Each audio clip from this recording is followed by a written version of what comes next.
Bapak, Ibu, dan anak-anak pernah nggak mendengar istilah Kristenable? Jujur saya baru dengar istilah itu baru-baru ini. Konon katanya istilah Kristenable rame di sosial media. Istilah Kristenable pertama kali saya dengar itu dari teman kantor saya yang muslim. Jadi ceritanya hari Jumat kami biasa makan siang di luar, jajan. Kalau Jumat biasanya waktu istirahatnya lebih panjang, padahal sama aja sih. Cowok-cowok biasanya sholat Jumat.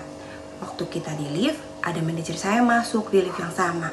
Kebetulan dia mau Jumatan. Namanya Pak Muhammad. Teman saya bilang, itu si Pak Muh Kristenable banget ya. Untung namanya Muh. Kalau bukan, pasti orang-orang pikir dia tuh Kristen. Lah, kok bisa saya bilang? Apanya yang Kristen? Bawaannya, mukanya, cara ngomongnya, persis kayak orang Kristen.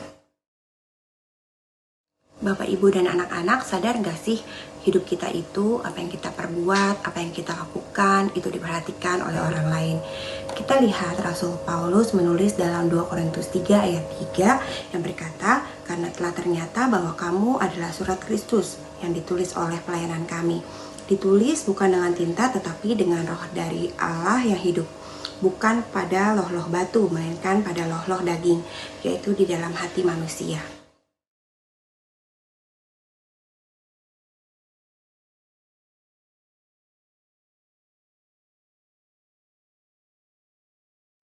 Firman Tuhan mengatakan bahwa kita adalah surat Kristus, Alkitab terbuka yang dibaca orang-orang.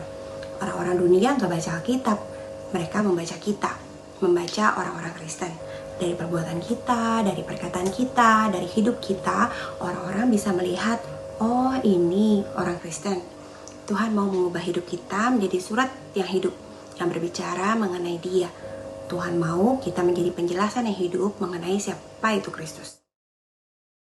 Kita harus ingat bahwa kita adalah utusan Tuhan, perpanjangan tangan Tuhan, perpanjangan lidah Tuhan. Artinya, kita membawa pesan dari Tuhan. Gimana caranya? Bersaksi. Bersaksi bisa melalui penginjilan, memberitakan firman Tuhan, atau dengan bersaksi pengalaman-pengalaman hidup kita. Kita sharing ke teman-teman kita. Selain itu, kita juga bisa bersaksi melalui kehidupan keseharian kita. Apakah ada karakter-karakter Kristus yang hidup di dalam kita? Makanya kita disebut surat Kristus yang terbuka, yang bisa dibaca oleh orang-orang di sekitar kita.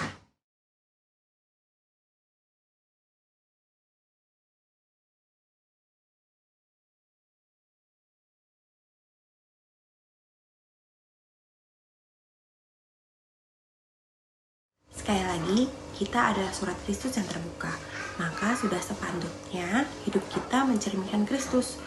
Bukan hanya soal penampilan dengan pakai atribut-atribut Kristen, seperti kalung salib atau WA story selalu mengutip ayat Alkitab atau berucap puji Tuhan.